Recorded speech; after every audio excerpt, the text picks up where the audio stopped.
3 days after my wife closed a $50 million deal, my suitcase was sitting on the porch like I'd never lived there at all. No screaming, no warning, just one cold sentence and a locked door. By Monday, rumors at my company had my name stamped on a scandal I never approved, and the woman I trusted most didn't lift a finger to stop it. Stick with me, because this isn't revenge. It's cold justice. If you're new here, subscribe for more real stories like this. I picked my son up from school like I always did. Same parking lot, same tired teachers waving goodbye, same little backpack bouncing on his shoulders. Jordan climbed into the back seat and started talking about a science project before the door even shut. I listened, nodded, asked the right questions. My phone buzzed in the cup holder. Simone. I put her on speaker because Jordan liked hearing his mom's voice when she was out of town. "Baby, you wouldn't believe today," she said, breathless. "The board loved it. They loved me. This deal is going to change everything." Her voice had that shine in it, the one she used when she knew she'd won. "That's good," I said. "I'm proud of you." "It's not just good. It's 50 million. She laughed like it was nothing, like she'd just found a coupon instead of a contract. "New York is finally seeing what I've been telling you. I'm not built for small." Jordan grinned in the mirror. He liked when his mom sounded happy. "When do you fly back?" I asked. "Late tomorrow. Don't worry about any of this. Just handle the house stuff, okay? You do the home front, I do the big leagues." It came out casual, like a joke, but it didn't land that way. I didn't argue. I never did. Not when she was riding high. Not when she was stressed. Not when she was on that climb and anything I said could be labeled as not supportive. "Got it," I said. When we got home, I made spaghetti. Jordan set the table without being asked. That's who he was. Good kid, eager to help, always watching me like he was learning what a man was supposed to be. I wished I could tell him that sometimes being steady got mistaken for being weak. Halfway through dinner, the door opened without a knock. Her parents. Her mom walked in first, holding her purse tight like she was coming to inspect something. Her dad followed, eyes already scanning the room. "Malcolm," her mother said, like my name was an obligation. "Evening," I answered. Jordan stood up. "Hi, Grandma." She kissed the top of his head, then looked at me again. "Simone told us the news. 50 million. Lord have mercy." She sat down like the table belonged to her. "That kind of money changes a family's life." Her dad nodded slow. "Means y'all need to start acting like it." I kept chewing. My fork scraped the plate once. "What do you mean?" I asked. Her mother leaned forward. "We mean support, help. We've been behind Simone since day one. We've sacrificed." She tapped her nails against the table. "And now she's about to be VP. This family needs to show gratitude." Her dad didn't soften it. "We need that $5,000 by Friday. Your mother-in-law's car note behind. And we're not asking twice." My stomach tightened, but my face didn't move. Jordan stared down at his food like he could disappear into it. I wanted to say a lot of things, about how I'd already covered their rent twice, about how Simone knew, about how a grown man shouldn't be standing in my kitchen demanding money like I owed him. Instead, I swallowed. "I'll see what I can do," I said. Her mom smiled, satisfied, like she'd trained me well. That night, Simone called again. Her voice was sharper now, no shine. "Why did you look tense when my parents came over?" she asked. "Because they demanded money in front of Jordan." "They're my parents, Malcolm. Don't embarrass me. You always make things awkward. You're too stiff." I didn't raise my voice. "I'm not stiff. I just don't like being treated like an ATM." Silence on the line. Then a laugh, small and mean. "Here we go. Always about you. Listen, don't ruin this for me. Not now." She hung up before I could answer. I slept on the couch that night, not because she asked, because when I walked into the bedroom, the door was already locked. The next morning, I stepped outside to take the trash out, and my suitcase was sitting on the porch, not tucked to the side, not hidden, placed right in the center, like a statement. My shirt was hanging out of it, one shoe on top like somebody had thrown it. I stood there a long time, the trash bag in my hand, staring at that suitcase like it belonged to a stranger. Jordan's voice floated from inside. "Dad, you okay?" I didn't answer right away. My throat tightened, but I kept my breathing slow, because if I let anything break, it was going to break all the way. I set the trash down carefully, reached for the suitcase handle, and pulled it toward the car. The suitcase slid into the trunk with a dull thud. I kept my movements controlled. No slamming doors, no pacing, no scene for the neighbors to witness. Jordan stood in the doorway, one hand on the frame like he wasn't sure if he was allowed to cross it.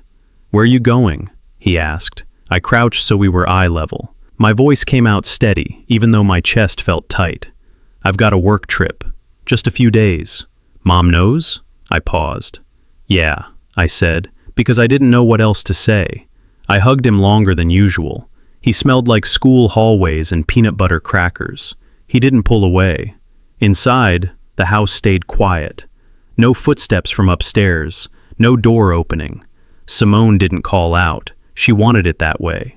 Clean, silent, like she'd already edited me out. I drove to the airport in the dark, the kind of dark that makes you notice every billboard and every red light. I parked at Hartsfield-Jackson and sat in the car for a minute, my hands on the wheel. My phone was on the passenger seat. One text. That's all it would take. "Let's talk." But my thumb hovered and never pressed send, because getting tossed out of your own home isn't a misunderstanding, it's a decision. At the gate, nobody cared about my life falling apart. People dragged carry-ons and argued about seat assignments like the world was normal. I boarded, put my bag overhead, and stared straight ahead while the plane climbed. New York hit me with its usual indifference.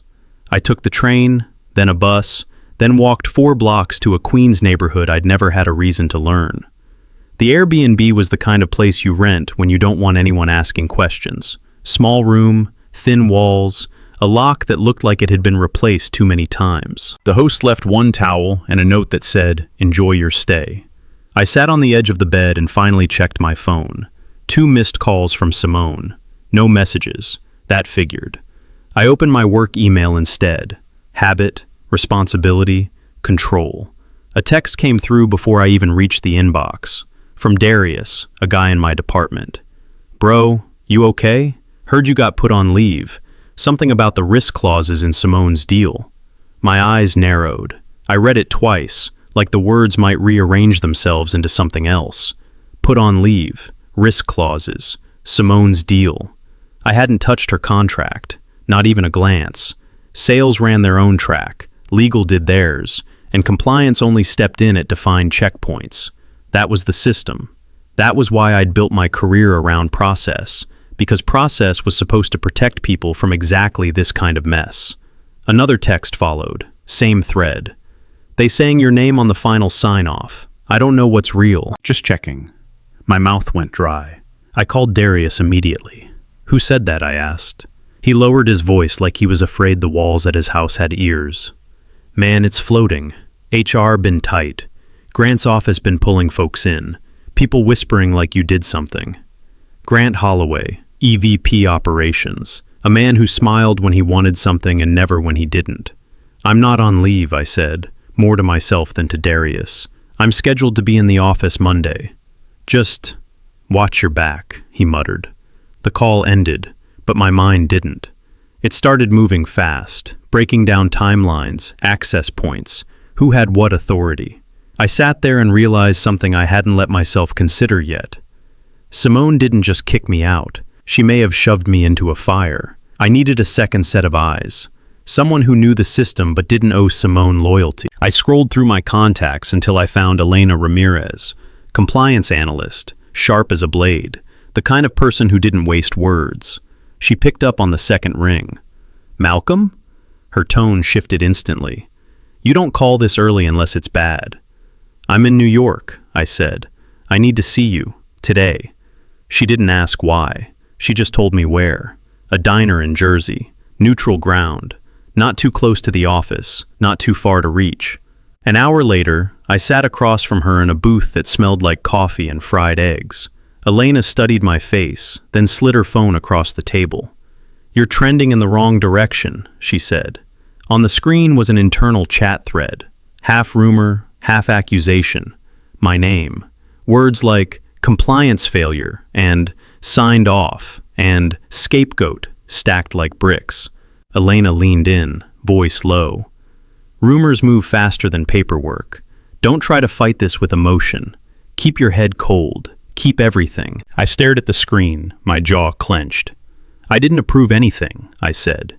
Then prove it, she replied. And Malcolm, don't assume your wife is going to protect you. Her words landed hard, because I'd still been holding on to a stupid piece of hope, the kind that makes a man think love will override ambition. My phone buzzed again. Simone, this time with a message. Don't make this harder than it has to be. I didn't show Elena. I just put the phone face down and reached for the coffee like it might steady my hands. I left the diner with Elena's warning still sitting heavy in my chest. The drive back into the city felt longer than it should have. Traffic crawled. My mind didn't. By the time I reached Midtown, my hands had stopped shaking. Not because I felt better, because something else took over. Routine. The part of me that lived on checklists and audit trails. The part that didn't panic until the evidence ran out. The parking garage under the building was the same as always. Concrete, low ceilings, cars packed close. I parked, shut the engine off, and sat there for a second with my badge in my palm. I could have walked upstairs and asked questions. Instead, I opened my laptop right there in the car. My access still worked. That mattered. I logged into the internal controls portal, went straight to the workflow tied to Simone's deal, and pulled up the approval chain. Sales, legal, procurement, names I expected. Then I saw it. Final compliance sign-off. Malcolm Carter. My throat tightened so fast it caught my breath. I clicked again, like it might be a glitch. The name stayed. My employee ID sat next to it, neat and official. A timestamp sat on the right. Friday, 3:14 p.m. I was in Atlanta at 3:14 p.m. I was standing in a school parking lot, waving at my son while he ran toward me. I remembered that moment clearly because Simone had called right after. My cursor hovered over the log history. I opened it. A list popped up. Login records, device tags, IP addresses, access method. My eyes scanned like they'd done 1,000 times before. Then I saw the device ID. Not my laptop, not my company phone. Something else. A registered device, flagged as trusted, authorized through multi-factor authentication. My stomach dropped again, slower this time, like the floor was giving way inch by inch. I didn't move. I didn't swear. I didn't hit the steering wheel. I just opened my calendar and checked my own schedule, like some part of me still wanted to believe I'd missed something. A meeting, a remote session, anything that explained why my name was there. Nothing. I pulled up my personal location history. Atlanta all day. Back to the log. The device had connected from New York, Midtown, close enough to the office to be someone sitting inside it. A second entry showed the workflow reassigned, temporarily, to streamline approvals. My eyes narrowed at that phrase. Corporate language for, we're covering our tracks. I took screenshots. Not one, not two. Every screen that mattered. Timestamps included. Device IDs included. I exported the raw log file, zipped it, and saved it to an encrypted drive I kept for the kind of emergencies most people never expect to have. My phone buzzed in my pocket. Simone again. I didn't pick up. Instead, I opened the family account settings and started turning off shared access, streaming logins, password manager sync, cloud photo backups, anything that could be used as a backdoor into my life. It felt petty at first. Then it felt necessary, because someone had already stepped through a door that wasn't theirs. I shut the laptop, finally opened the car door, and walked toward the elevator. My badge tapped against my chest with each step, like it was reminding me I still belonged here, even if my marriage was already pushing me out. The elevator dinged. I stepped inside and watched the doors slide closed, while my phone kept buzzing in my pocket, ignored. The elevator opened on my floor, and the day kept moving like nothing had changed. People walked past with coffee cups, headphones, half-focused eyes. A few nodded at me. A few looked away too fast. That told me enough. I hadn't even made it to my desk before my phone rang. Unknown extension. I answered anyway. "Malcolm Carter?" a woman asked. "Speaking. This is HR. We need you in conference room 12B, now." No explanation, no greeting. Just a sentence delivered like a door closing. I didn't pack my bag. didn't call anyone. I walked. Conference room 12B sat behind glass walls with the blinds half drawn. When I stepped inside, 3 people were already seated. One was HR, one was legal. The third was Grant Holloway, hands folded, calm, like a man waiting for his coffee order. He stood halfway, not enough to be polite. "Malcolm," he said, voice smooth. "Thanks for coming in." A folder sat in front of him. Thick. Too thick for anything good. I stayed standing. "What's this about?" I asked. Grant slid the folder toward me without urgency. "We need to clarify your responsibility on the risk side of the Albright deal." Albright. The name hit like a slap. Simone's deal. I opened the folder. The first page was a suspension notice. Temporary administrative leave, effective immediately. My stomach tightened, but my face held. "You're suspending me?" I asked. "For what?" Legal cleared his throat. "There are concerns about process integrity and approval authority. Until we complete the review, you'll be on leave."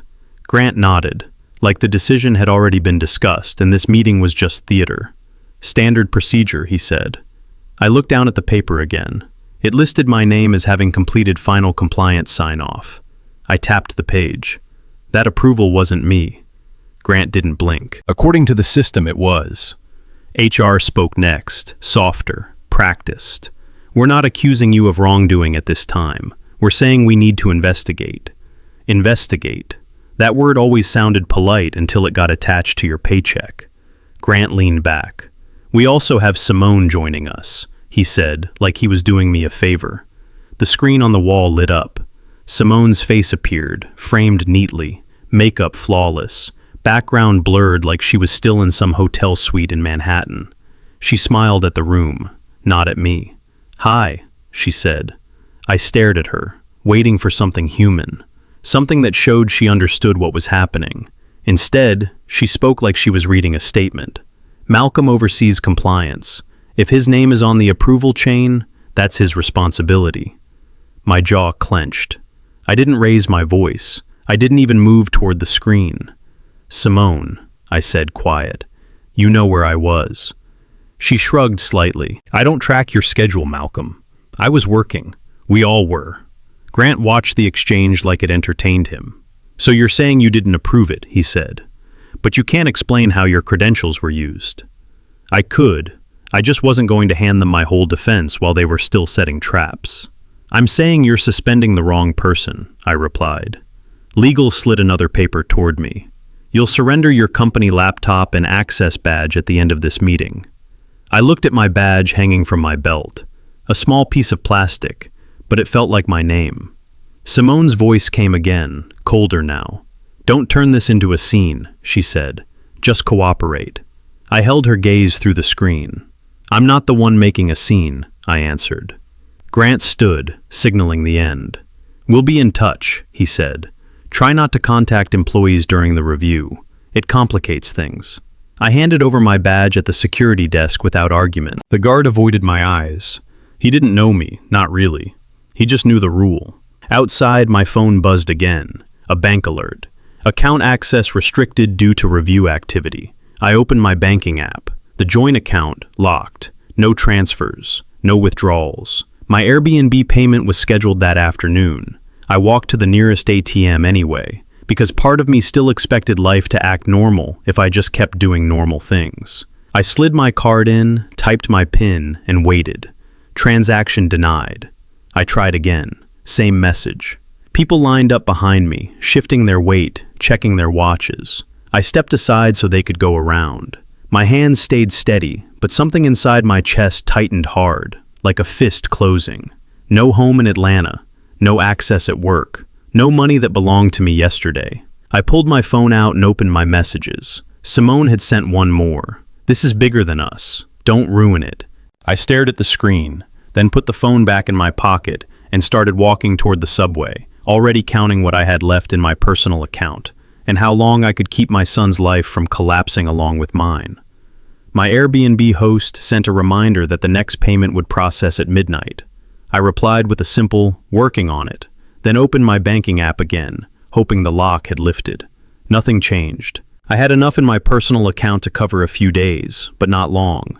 That joint account wasn't just money. It was leverage. Simone knew that. I walked back to Queens, stopped at a corner store, grabbed a cheap sandwich and a bottle of water, ate standing up, didn't taste much. Back in the room, I logged into my personal email. 3 unread messages, 2 spam, one with a subject line that made my eyes stop.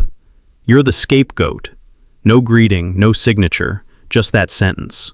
I clicked. Inside was a screenshot of the contract language from Simone's deal. It wasn't the whole document, just one paragraph highlighted in yellow. The clause spelled out liability in plain terms.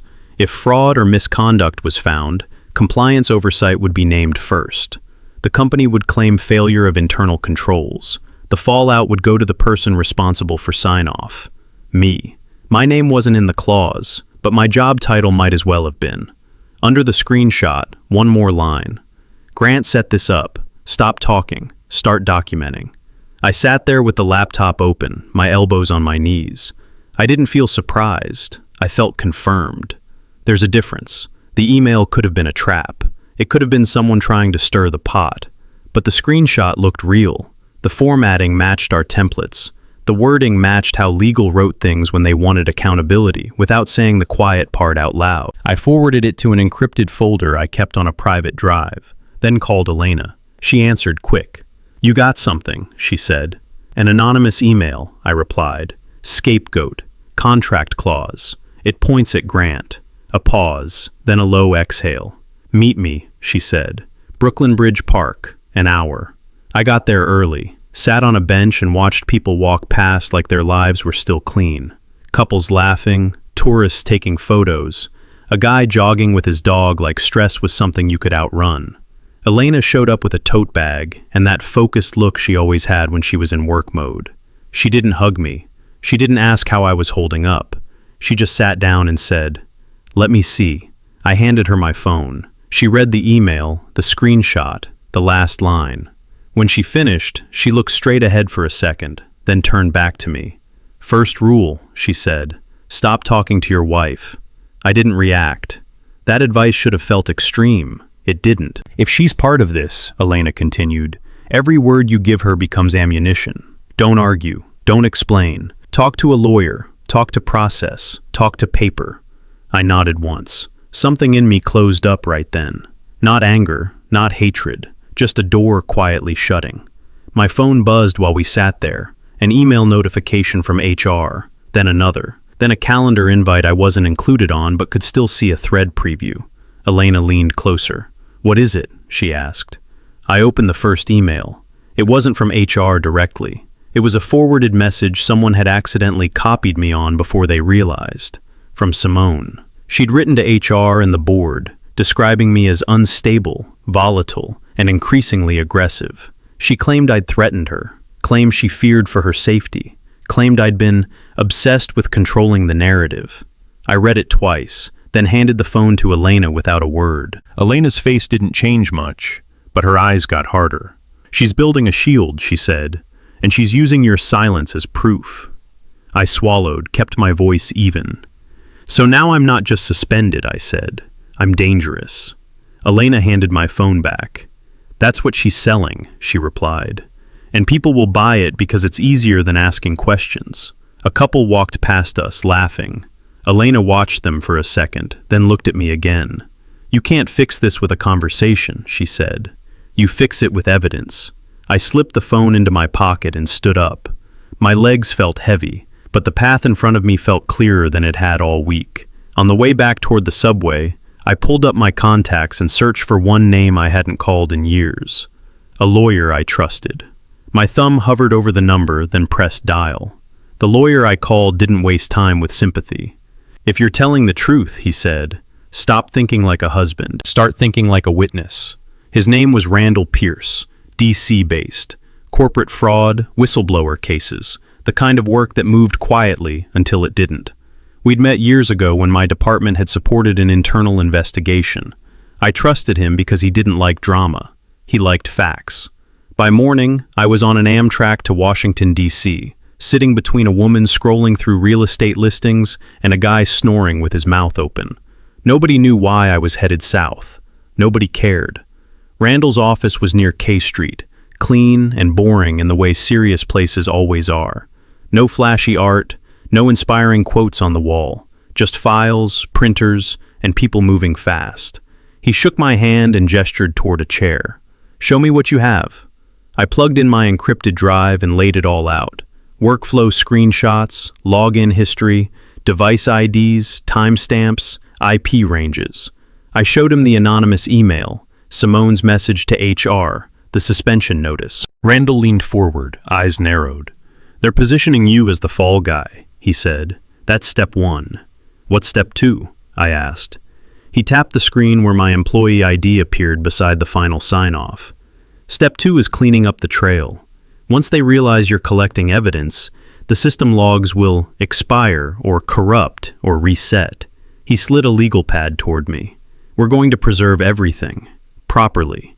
Chain of custody. Copies notarized if needed. If this goes to regulators, you don't want anyone claiming you altered a file." The word regulators made my stomach clench, not because I was guilty, because I understood exactly how ugly it could get. Randall had his assistant scan the documents while I watched. He created a case folder with my name on it, labeled like I was the client in a lawsuit, not a man who'd slept on a couch 3 nights earlier. Before I left, he gave me one instruction. "Stop communicating with anyone at work unless I approve it. That includes your wife. That includes Elena. Assume every message becomes discoverable."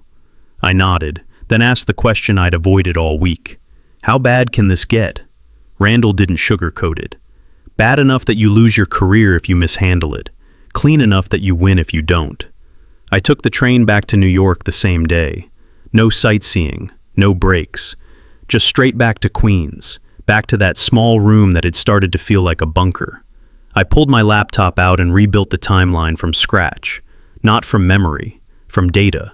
Friday, Simone's device login. Friday, workflow reassignment. Friday, my name attached. Monday, HR call. Monday, suspension. Tuesday, joint account restricted. Tuesday, Simone's email to the board. Seeing it laid out like that did something to me. It stripped the emotion off, turned the whole thing into a pattern. Around midnight, my phone rang. Unknown number. I answered without speaking. Nothing. Just breathing. Maybe. I hung up, waited, then got another call from a different number. Same silence. I stopped answering after that. Later, I glanced out the window and noticed a car parked across the street, engine running. It wasn't doing anything dramatic. It just stayed there too long. I turned back to my laptop and kept working. When I tried to log into my personal email, the screen flashed a warning. Multiple failed attempts. Wrong password. Wrong password again. Someone was trying. I changed every password I had, one by one, and wrote the new ones down on paper instead of trusting any app. At some point, the room went quiet, except for the tapping of keys. I kept sorting files, labeling them, backing them up twice. Because whatever was coming next, I didn't want to be caught holding nothing. The flight back to Atlanta was short, but it felt like a different life. I kept my hoodie up, not because I was hiding, but because I didn't want anyone reading my face. The airport smelled like coffee and impatience. Same place I'd left from, but I wasn't the same man who'd walked through it a few days earlier. Jordan wasn't at the house. Simone had made sure of that. He was staying with my sister Tasha on the south side. Tasha didn't ask questions when I pulled up. She opened the door, gave me one look, then stepped aside. "He's in the living room," she said. "He's been waiting." Jordan ran to me like he always did, but he stopped halfway. His eyes searched my face first, like he needed to know what version of his dad he was getting. I pulled him in anyway. "Hey man," I said. "I missed you." He hugged me tight, then leaned back and looked up. "Mom says you did something bad," he said. No warm-up, no soft landing, just the truth, straight from a kid's mouth. My chest tightened, but my voice stayed even. "Your mom said that?" He nodded. "She said you got kicked out because you messed up at work." He swallowed hard. "Did you?" I stared at him for a second, the way you look at someone when you realize they're about to carry a story for the rest of their life. I didn't want him to carry the wrong one. I knelt down again, slow, careful. "Listen to me," I said. "I didn't do anything wrong. Not to you, not to work. I'm dealing with grown-up problems, that's all. His eyes stayed on mine. Then why's she mad? I let out a breath through my nose. Because sometimes people get scared, I said. And when they get scared, they say things they shouldn't. He didn't look convinced, but he leaned into me again. That was his way of asking for safety without words. Tasha brought us plates of food, fried chicken, greens, cornbread. She ate standing up, pretending she wasn't listening. I chewed without tasting much, watching Jordan pick at his plate. My phone buzzed on the coffee table.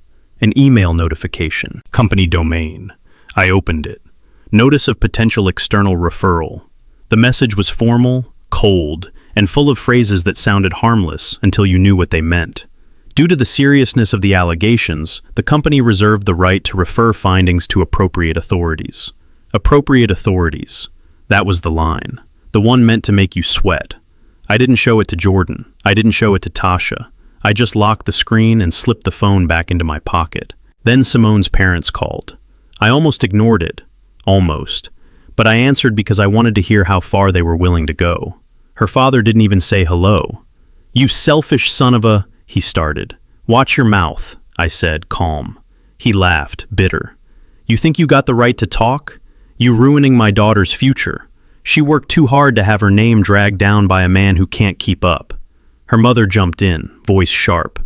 "You always been jealous of her. Always. That's why you trying to pull her down now." I didn't argue. I didn't defend myself. I just listened until they ran out of breath. Her dad finished with the line he'd been building toward. A failed man should know when to disappear. I ended the call without a word. Jordan looked up from his plate. "Who was that?" I forced a small smile. "Nobody you need to worry about." Later, after Jordan fell asleep on the couch with his sneakers still on, I sat in my car outside the grocery store down the street. Hands rested on the steering wheel. No music, no scrolling, just silence and the hum of the engine. The street lights reflected off the windshield, but I wasn't watching the road. I was watching my own thoughts. A man can take a lot when it's just him. It hits different when it touches his kid. I pulled my phone out, found Randall's number and called. "I'm ready," I said when he answered. "For what?" he asked. "For the next step," I replied. "We protect my name, and we protect my son." He didn't hesitate. "Send me everything you have. Tonight." I looked up at the dark windows of the store, then unlocked my phone and started forwarding files one by one. The files finished uploading a little after midnight. I watched the progress bar crawl across my screen while my car idled in the grocery store lot. When the last one hit complete, I shut the laptop and sat back for a second, letting my shoulders drop. My phone rang 5 minutes later. "Elena," I answered quietly. "Talk to me," I said. "I found someone," she replied. No small talk. Her voice had that tight edge it got when she was holding something big. "An IT engineer. He doesn't want his name in anything, but he's willing to confirm what he saw." I didn't ask how she pulled that off. Elena had a way of getting people to tell the truth when they were tired of watching lies win. "Where are you?" she asked. "Atlanta," I said. "For Jordan." "Okay, listen. This is the piece you need." Her words came clipped, like she was reading from memory to make sure she didn't miss anything. "Simone's company-issued phone was used to approve the compliance step under your credentials. There's a gap in the MFA settings. Not supposed to be there, but it's there." He saw the access trail. I gripped the steering wheel harder. "So she signed for me," I said. "She pushed it through," Elena corrected. "And that's not even the worst part." I stayed silent. "Grant authorized the workflow change the day before the signing," she continued. "He reassigned the final sign-off routing. He wrote it off as streamlining approvals. That's how your name got attached." My mouth went dry again, but my mind felt oddly calm. The puzzle finally had corners. Grant built the trap. Simone stepped into it. I got dragged in as the weight that made it hold. Everything started making sense in a way that made my stomach twist. The suspension notice, the timing, the way Grant sat in that conference room like he already knew how the story ended. I exhaled slowly. "Can the IT guy prove it?" I asked. "He won't testify," Elena said. "Not yet. But he can provide logs through the right channel if legal requests them. He's scared. He's got kids." I understood that kind of fear. I didn't judge it. Send me what you can, I said. Anything that points to the workflow change. Anything with Grant's name on it. I already did, Elena replied. Check your secure folder. I opened my email and saw a new encrypted link. Inside were screenshots of the workflow modification request, Grant's approval, timestamp, notes. A clean signature trail that didn't rely on anyone's memory. I leaned forward in my seat, eyes scanning every detail. There it was, Grant Holloway, authorizing the change. One day before Simone's signing. One day before my name got attached. It wasn't a theory anymore. It was a chain. Elena's voice softened slightly. Malcolm, she's doing damage control too. How? I asked, though I already knew. She's posting, Elena said, on LinkedIn, on Instagram, long captions about surviving emotional abuse, about toxic partners. People are cheering her on. I didn't respond right away. I pictured Simone typing those words with the same hands that had locked me out of my own house. I pictured strangers clicking like, leaving heart emojis, telling her she was brave. The world loved a clean villain. They didn't know the real one was sitting in a boardroom. Let her post, I said finally. Elena paused. You sure? Yeah, I answered, because social media doesn't hold up in court. Logs do. I saved the screenshots, backed them up twice, then forwarded them to Randall's secure portal. Across the street, a car rolled slowly past the lot and kept going. I watched it without moving, then went back to my screen. Jordan was asleep inside my sister's house. I needed to be there before morning. I started the engine, pulled out of the parking lot, and drove toward Tasha's place with the evidence sitting in my pocket like weight that finally had a shape. Randall met me in the lobby like we were walking into court, not my own workplace. Suit pressed, tie straight, a slim briefcase in his hand. He didn't smile. He didn't need to. No side conversations, he said, as we headed toward the elevators. Answer what you're asked, nothing extra. I nodded once. The meeting wasn't on my calendar. Internal audit had sent it to Randall directly, which told me they'd already smelled smoke. We rode up in silence, past security, then got led into a smaller conference room on the executive floor. No windows, just a table, a screen, and too many people who'd suddenly become careful. Grant was there, of course, sitting at the far end like the host of a dinner party. 2 audit managers sat beside him. HR sat near the door. Legal sat close enough to whisper. Simone joined on video again. She appeared in a blouse I'd bought her, hair perfect, eyes already wet like she'd practiced in the mirror. Grant opened with a slow, measured voice. We're here to discuss the preliminary findings regarding the Albright deal, he said, and Malcolm's role in the final approval. My name hung in the air like an accusation. Randall spoke before I did. My client will respond after you present the findings, he said. Grant's smile tightened. He flipped a folder open and slid copies down the table. Internal review indicates compliance failure, Grant said.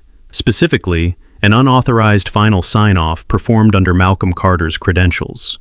He looked straight at me. That's serious, as you know. I didn't speak. I read the page. It was the preliminary report. Written in passive language, but the conclusion was direct. Primary responsibility, Malcolm Carter. Grant leaned back. Given the gravity, we are considering escalation to external authorities. Simone sniffed on the screen, wiping at her eyes with one finger. I'm devastated, she said. I trusted Malcolm, but he's been unstable lately. She swallowed hard. Controlling, accusing me of things. I just followed the process. I didn't even know his name was on the sign-off until all this started. Randall's pen moved across his notepad. No reaction. Grant nodded slowly, as if Simone's performance confirmed everything. We understand this is difficult, he said, voice dripping with sympathy. But process integrity matters. I waited until he finished, then looked at Randall. He gave me a small nod. I opened my laptop. No speech, no argument, just files. I'd like to provide the audit trail, I said. A few heads lifted. Someone shifted in their seat. I projected my screen, pulled up the workflow, the final sign-off line with my employee ID, the timestamp, then the login history beneath it. This approval happened Friday at 3:14 p.m., I said. At that time, my location history, flight records, and badge scans placed me in Atlanta. I was not in New York. Grant's jaw tightened. I clicked to the next screen. Here is the device used for the approval. This device is registered as trusted. It is not mine. I paused long enough for them to read. It belongs to Simone Carter, her company-issued phone. The room went still. Even Simone froze for a second before her face tried to rearrange itself. "That's not possible," she said quickly. "He must have—" Randall raised a hand, quieting her without words. I clicked again. "Here is the workflow modification request," I said. The final compliance routing was changed 1 day before signing. Approved by Grant Holloway. Grant straightened fast. "That's standard operational streamlining," he snapped. "It doesn't prove." I didn't let the emotion enter my voice. "It proves the path was altered," I said. "It proves my name was attached by design, and it proves someone used Simone's device to push it through." Simone's mouth opened, then closed. Her eyes darted off screen, like she was looking at someone in the room with her. Grant's tone changed, sharper now. "You're making accusations with selective data," he said. "This is inappropriate." Internal audit spoke for the first time. "Grant," one of them said, "why wasn't this workflow change disclosed during the initial review?" Grant blinked, then forced a laugh that didn't land. "Because it's not relevant," he said, too quickly. I watched his hands. One finger tapped the table, then another. A nervous rhythm he couldn't control. Simone didn't cry anymore. She just stared at the screen like she'd walked into the wrong room. Randall leaned forward. "Given these records," he said calmly, "any referral to external authorities should be directed away from my client and toward the individuals responsible for credential misuse and workflow manipulation." Nobody argued. They just sat there, staring at the evidence like it had changed the temperature. I closed my laptop, unplugged the drive, and slipped it into my bag. Papers went back into the folder, neat and flat. Randall stood with me. Grant's mouth opened like he had something else to say, but nothing came out that wouldn't make it worse. I walked out of the room without looking back, pulled my phone out in the hallway, and saw a new email notification already waiting in my inbox. The email in the hallway was from internal audit. "Administrative leave lifted pending final review. Access reinstatement to follow." No apology, no explanation. Just the machinery of the company adjusting once the truth made it inconvenient to ignore. Randall walked beside me to the elevators. "Don't celebrate yet," he said. "Let them finish the process." I nodded. Celebration wasn't on my list anyway. 2 days later, Grant's name disappeared from the directory. First, the title changed. Then the office number. Then the email bounced back with an automated reply that said he was no longer with the organization. People at work acted like they hadn't looked away when I passed them the week before.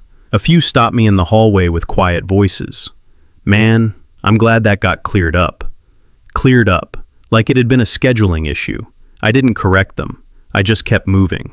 The formal investigation rolled on for weeks. Internal audit pulled system logs.